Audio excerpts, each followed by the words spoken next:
Los caminos ya no son seguros, crece el fuego, arde la cruz. La montaña en soy es su bramido, allí habita un hombre sin fe, al que el diablo demandó su vida. Quiere ser libre, no acepta la ley, sueños suyos desvelo de hombres, no.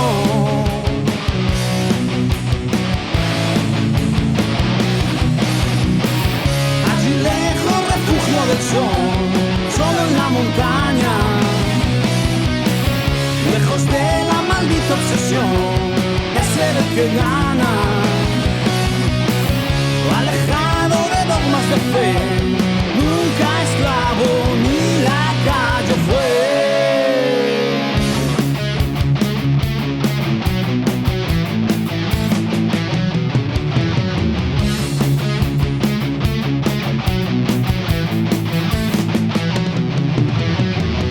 Grito, sangre, locura y terror van llegando con acero y daño. Brilla el odio, emerge el horror, las palabras borradas por llantos, no abrazado el signo del bien, la verdad que promulgan los hombres, enviados por ira de un Dios, su mandato divino del justo y no.